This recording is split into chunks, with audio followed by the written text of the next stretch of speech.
Hello students, स्वागत है आप सबका साधना चैनल में। स्टूडेंट्स, आज हम क्लास 8th की संस्कृत मंजूषा के पाठ 4 विद्या ददाति विनयम, जिसका अर्थ है कि विद्या विनम्रता प्रदान करती है, इस पाठ का अभ्यास कार्य आपको करवाने जा रहे हैं।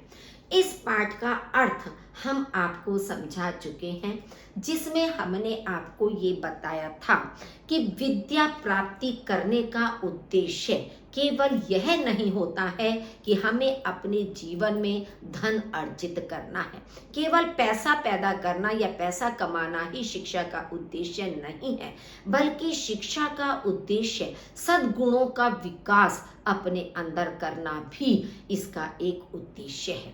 तो वही चीज आपको इस पाठ में बताई गई थी कि हमारे व्यवहार में किस तरह से विनम्रता होनी चाहिए, कि शिक्षा प्राप्त करने पर, विद्या प्राप्त करने पर किन किन गुणों का विकास मनुष्य के मन में, मनुष्य के अंदर होता है। तो ये सारी चीजें ही आपको इस पाठ के अंदर बताई गई थी। लेकिन आज हम इस पाठ का केवल अभ्यास कार्य आपके सामने स्पष्ट कर रहे हैं कि आपके जो प्रश्न इसमें दिए गए हैं, चाहे तो आपका हिंदी शब्दों का संस्कृत में बताना हो, या मान लीजिए इसके प्रश्नोत्तर हैं, आपके रिक्त स्थान हैं, या मैच द फॉलोइंग है, तो आप कैसे इनको सॉल्व करें, समाधान करें, वही आपके सामने स्पष्ट किए गए हैं।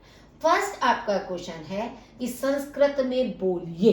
बोलिए का मतलब तो होता है कि मौखिक है ये, कि मौखिक रूप में आपको इसका आंसर देना है। लेकिन मौखिक आप तभी आंसर दोगे जब आपको उसका संस्कृत मालूम होगी। तो फर्स्ट आपका शब्द था फटा हुआ। फटा हुआ शब्द की संस्कृत होती है विशीर्णम। विशीर्णम आपका संस्कृत है फटा हुआ की। सेकंड है पुराना। पुराना शब्द की संस्कृत होती है जीर्णम। थर्ड है झगड़ा। झगड़ा शब्द की संस्कृत कलह। कहते ना कि कैसा कलह मचा हुआ है, क्या कलह है आपस में, कलह का मतलब झगड़ा। फोर्थ है फलदार वृक्ष, यानी कि फलिनः वृक्षः, कि फलों से युक्त वृक्ष, फलिनः वृक्षा, क्योंकि एक वृक्ष के लिए नहीं कहा गया है, फलदार वृक्ष, तो इसीलिए हमने यहाँ पर बहुवचन का प्रयोग किया है।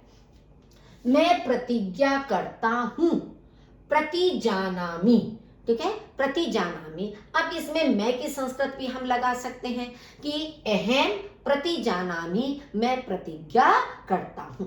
मैं आभारी हूं, अहम अनुग्रहीतः अस्मि। अस्मि का मतलब हूं होता है। तो मैं इसमें आपका चाहे साइलेंट भी रह सकता है या आप उसकी संस्कृत को लिख भी सकते हैं। अब यहाँ पर मैंने अनुग्रहीतः लिखा है, तो ये आपका पुल्लिंग में आ गया। अगर आपको स्त्रीलिंग में लिखना है तो आप क्या लिखोगे, अनुग्रहीता अस्मि। तो विसर्ग न लगाकर वहां पर हम आ की मात्रा का प्रयोग करेंगे, तो अनुग्रहीता अस्मि हो जाएगा। फिर है क्षमा कीजिए, क्षम्यता, कक्षा वालाक्षा बनेगा क्षम्यता। वैर करने से वैर समाप्त नहीं होते। अब इसमें देखिए स्पेस ज्यादा चाहिए था, इसलिए हमने एरो बनाकर यहाँ पर लिख दिया है, नहीं वैरेण शाम्यन्ति वैराणी, यानी कि वैर करने से वैर शांत नहीं होते हैं, बल्कि शत्रुता और अधिक बढ़ती चली जाती है। वैर का मतलब होता है शत्रुता, कि अगर दोनों तरफ से शत्रुता होती रहे तो वो कभी शांत नहीं होगी। एक व्यक्ति को शांत होना पड़ता है, तो शत्रुता से शत्रुता शांत नहीं होती है। तो आपका हो जाएगा नहीं वैरेण शाम्यन्ति वैराणी। आपका स्त्रीलिंग बताना है, भवती हो जाएगा। स्त्रीलिंग में आपकी संस्कृत होती है भवती। गुणवान लोग विनम्र होते हैं, तो गुणिनः जनः नमन्ति। अब आप ये सोचोगे कि नमन्ति शब्द का मतलब तो नमस्कार करते हैं, ये भी होता है। तो ये स्टूडेंट्स आपको ध्यान में रखना है कि कभी कभी एक शब्द के हमारे दो अर्थ भी होते हैं, कि नमन्ति का मतलब नमस्कार करते भी हैं, कि जहां अगर इस तरह के सेंस में प्रयोग किया जा रहा है तो नमन्ति की जनः नमन्ति, लोग नमस्कार करते हैं। अब यहाँ पर है विनम्र होते हैं, तो विनम्र की संस्कृत भी नमन्ति ही होती है। तो गुणिनः जनः नमन्ति। हे माता, हे माता का हे माता या अम्ब शब्द हम इसका यूज कर सकते हैं, हे माता या अंग। तो ये आपके हो गए संस्कृत में हिंदी शब्दों के संस्कृत शब्द आपके। एक आपका रह गया है माता का। तो अब का शब्द लगा है, इसका मतलब क्या है, संबंध कारक, षष्ठी विभक्ति। तो षष्ठी विभक्ति का एक वचन होता है मातुहु। तो मातुहु शब्द आपका बन जाएगा माता का। सेकंड है एक पद में उत्तर दीजिए। फर्स्ट आपका एग्जाम्पल दिया हुआ है कि अर्णवस्य वस्त्रम कीदृशम जातम। अर्णव के वस्त्र कैसे हो गए, विशीर्णम। विशीर्ण माने फटे हुए, जैसे होता है लड़ाई झगड़ा करना, खींचा तानी करना एक दूसरे के साथ, तो उसमें उसकी जो कमीज थी, शर्ट थी, वो फट गई थी। तो अर्णव के वस्त्र कैसे हो गए, विशीर्णम यानी फट गए। अर्णवः धावन कुत्र अपतत।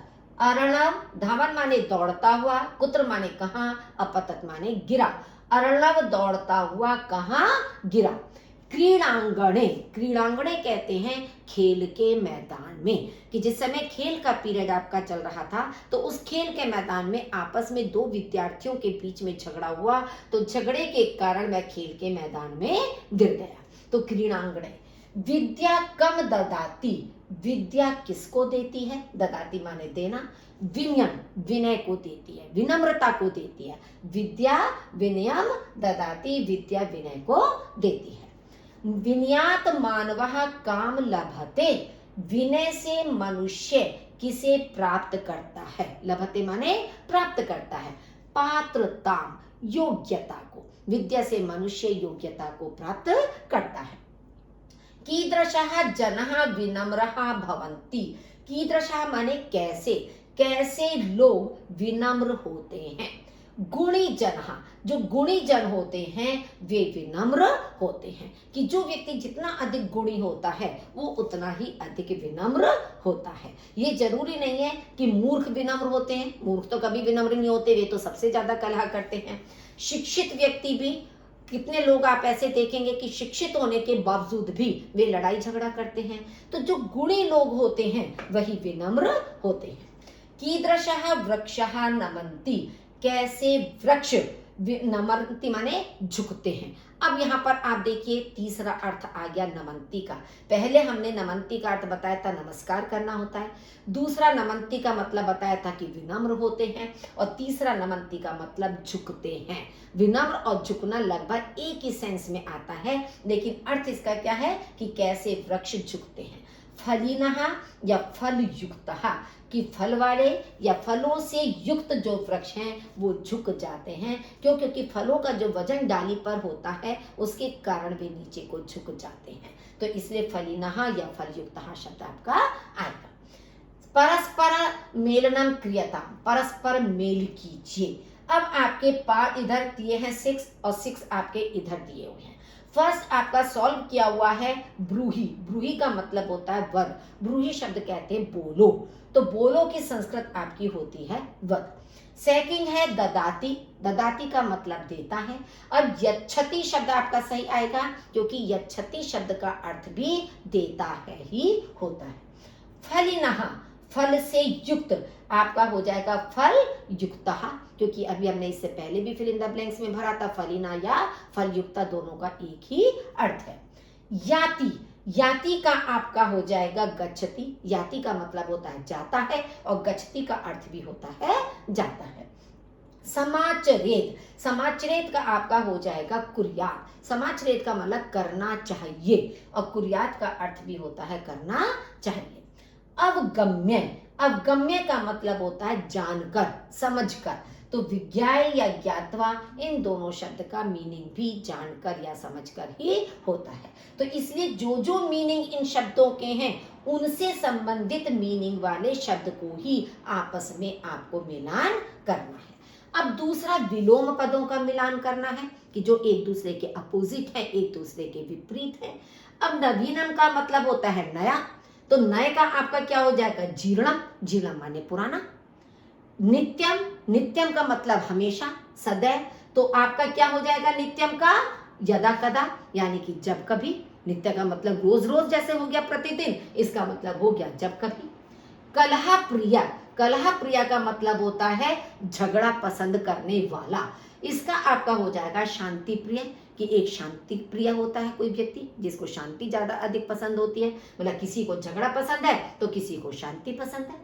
सत्यम, सत्यम का मतलब होता है सच, तो इसका आपका क्या हो जाएगा मिथ्या, मिथ्या माने झूठ होता है। गुणिना माने गुणों से युक्त, इसका आप हो जाएगा गुणहीना, जिसके अंदर कोई गुण ना हो, कोई विशेषताएं ना हो। तुभ्यम, तुभ्यम माने तुम्हारे लिए, और इसका हो जाएगा मह्यम, मह्यम माने हमारे लिए या मेरे लिए। तो तुभ्यम और मह्यम ये दोनों एक दूसरे के अपोजिट है। तो इस तरह से अगर शब्द का मीनिंग आपने समझ लिया तो आप प्रश्न को आसानी से सॉल्व कर सकते हो। अब आपके हैं एक वाक्य में उत्तर दीजिए। अब आप देखिए, फर्स्ट है अनुरागेण सह अर्णवस्य कलह किमर्थम भवति।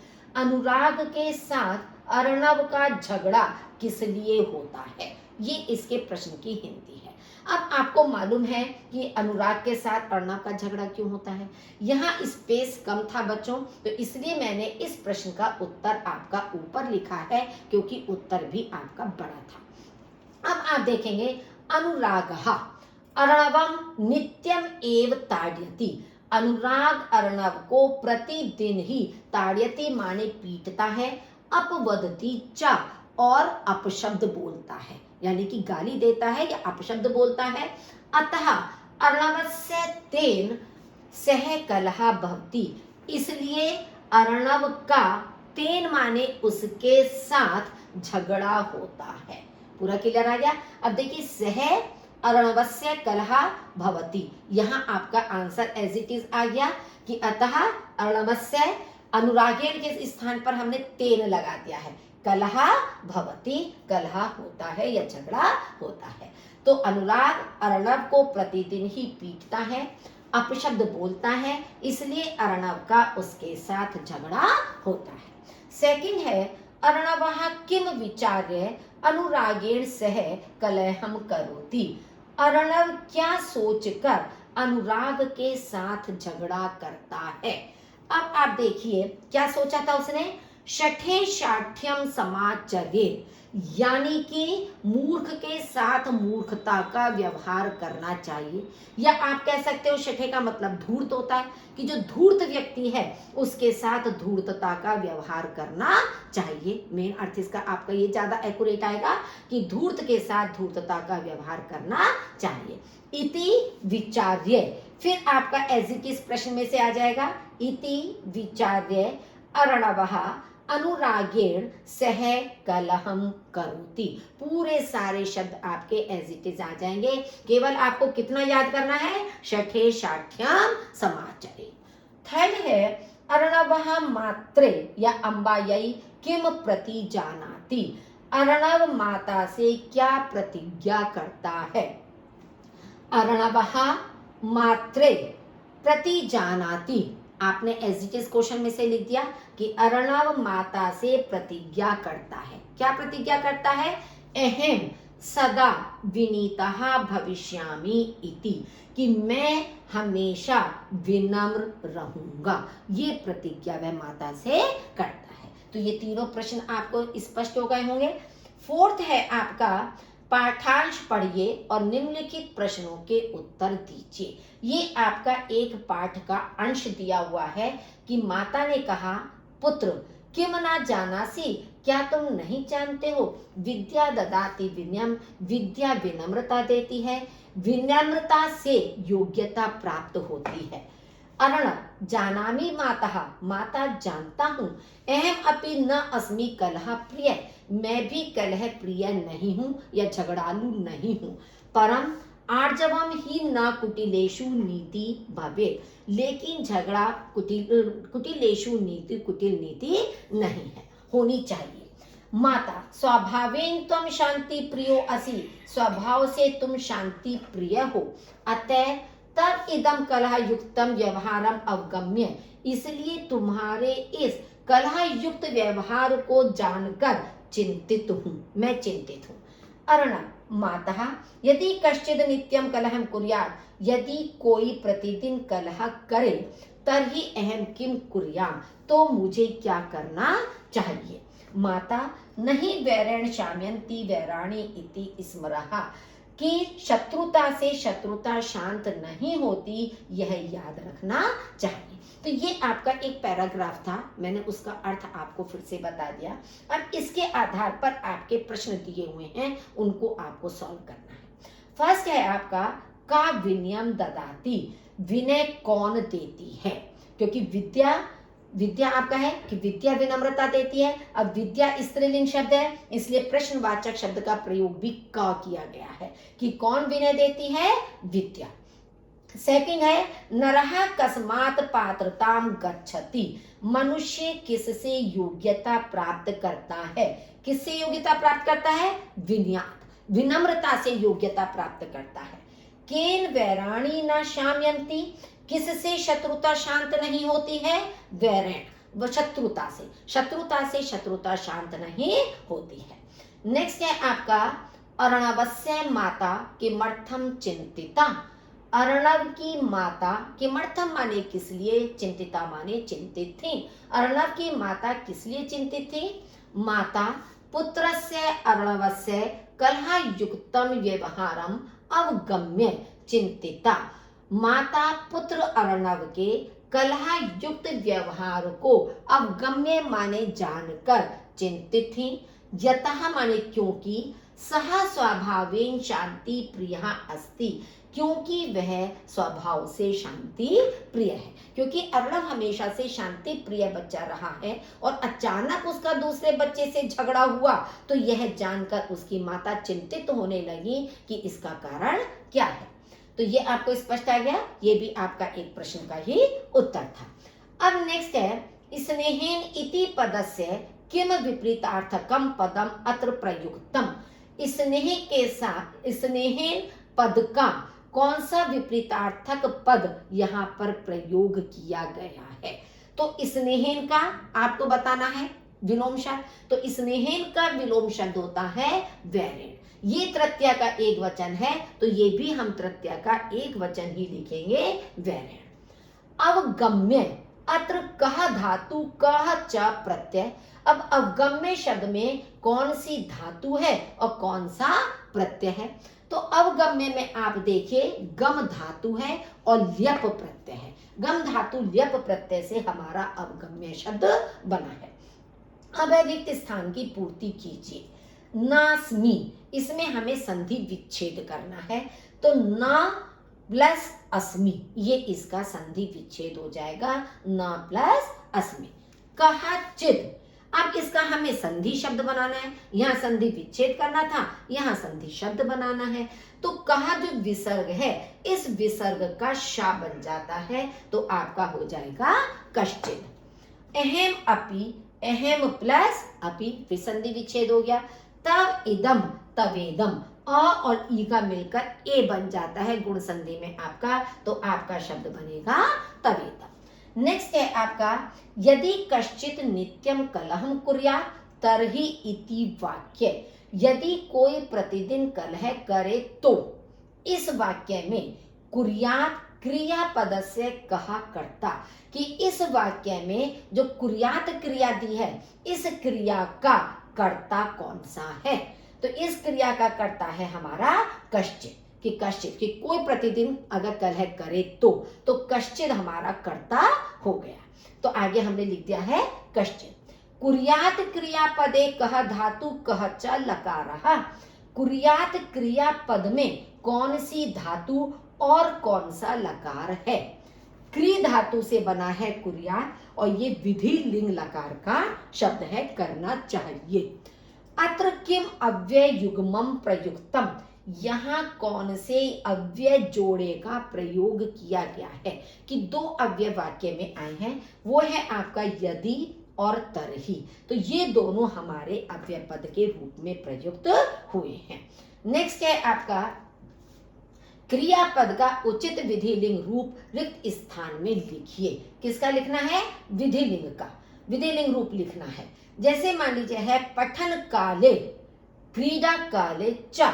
अब ये नीचे आपके शब्द दिए हुए हैं, तो पठन काले का मतलब होता है पढ़ने के समय पर, पठित माने पढ़ना चाहिए। क्रीडा काले खेलने के समय पर, क्रीडेत खेलना चाहिए। तो ये विधिलिंग का रूप हो गया। विधिलिंग में आपका चाहिए शब्द होता है कि पढ़ने के समय पढ़ना चाहिए और खेलने के समय पर खेलना चाहिए। अब आपके रूप देखिए अलग अलग दे रखे थे, पठेत पठेयुः, क्रीडेत क्रीडेयुः। ये तो हम जनरल ये तो कह नहीं रहे हैं कि इसमें कि एक व्यक्ति के लिए है या बहुवचन के लिए है, तो इसलिए जनरल जब हम इस तरह की बातें करते हैं तो वो एक वचन के रूप में ही प्रयोग किया जाता है, तो इसलिए हमने दोनों में एक वचन का प्रयोग किया है। कदाचित् मम मित्रम अद्य आगच्छेत्, शायद मेरा मित्र आज आगच्छेत् माने आ जाए, ठीक है। तो ये भी आपका विधिलिंग में आएगा, क्योंकि आगच्छति शब्द हमारा लट लकार का प्रयोग है, वर्तमान काल का प्रयोग है और हमें करना है विधिलिंग का प्रयोग। तो अगर हमें ये पहचान होगी कि ये लट लकार या वर्तमान काल का रूप है तो हम अपने आप पहचान जाएंगे। इसका मतलब जो दूसरा शब्द है वो हमारा विधिलिंग लकार का है। जनः परस्परम स्नेहेन वसेयुः, लोगों को परस्पर प्रेम से, वसेयु माने रहना चाहिए। अब यहाँ पर जनः देखिए बहुवचन था तो इसलिए हमने वसेयुः बहुवचन का ही प्रयोग किया है। वसंतु शब्द हमारा लोट लकार का शब्द है, वस्तु वस्ताम वसंतु, तो ये लोट लकार का प्रयोग है और हमसे पूछा है विधिलिंग, तो विधिलिंग का रूप होगा वसेत वसेताम वसेयुः। त्वं शोभनानि पुस्तकानि पठेत्, तुम्हें अच्छी पुस्तकें पढ़नी चाहिए। अब तुम शब्द जो है मध्यम पुरुष का एक वचन है, तो क्रिया का प्रयोग भी हमें मध्यम पुरुष का एक वचन करना चाहिए। अब इसके रूप आपको मालूम होंगे विधिलिंग में कैसे चलते हैं। पठेत पठेताम पठेयु, ये आपका हो गया प्रथम पुरुष। पठेः पठेतम पठेत, तो पठे आपका त्वम का एक वचन है, पठेतम द्विवचन हो जाएगा। तो इसलिए अगर यहाँ पर एक वचन है तो क्रिया का प्रयोग भी एक वचन में ही होगा। वयम गुरुजनानां समादरम कुर्याम, हमें गुरुजनों का आदर करना चाहिए। अब यहाँ पर वयम उत्तम पुरुष का बहुवचन है तो क्रिया भी कुर्याम उत्तम पुरुष के बहुवचन की ही प्रयुक्त होगी।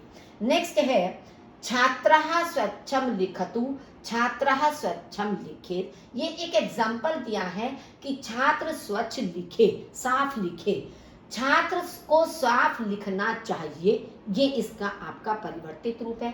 तो इसका मतलब क्या है कि हमें इसके अनुसार, ये भी हमारा विधिलिंग रूप ही है, तो इसके अनुसार ही हमें सबको परिवर्तित करना है कि ये सब आपके लोट लकार के प्रयोग हैं और हमें प्रयोग इसको विधिलिंग में करना है। तो सर्वे बालकाः क्रीड़ा क्षेत्रे गच्छन्तु, सभी बालक खेल के मैदान में जाएं, ये लोट लकार आज्ञाकाल आपका हो गया। सर्वे बालकाः क्रीड़ा क्षेत्रे गच्छेयुः, सभी बच्चों को खेल के मैदान में जाना चाहिए। गच्छेत गच्छेताम गच्छेयुः बहुवचन आ जाएगा क्योंकि बालकाः बहुवचन है।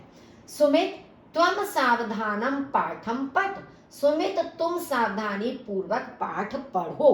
अब पढ़ो का मतलब है कि हम त्वम के सेंस में कह रहे हैं, तो सुमित त्वम सावधानम पाठम पठे, तुम्हें सावधानी पूर्वक पाठ पढ़ना चाहिए। यूयम पौष्टिकम भोजनम खादत, तुम सब पौष्टिक भोजन खाओ। यूयम पौष्टिकम भोजनम खादेत, तुम्हें पौष्टिक भोजन खाना चाहिए।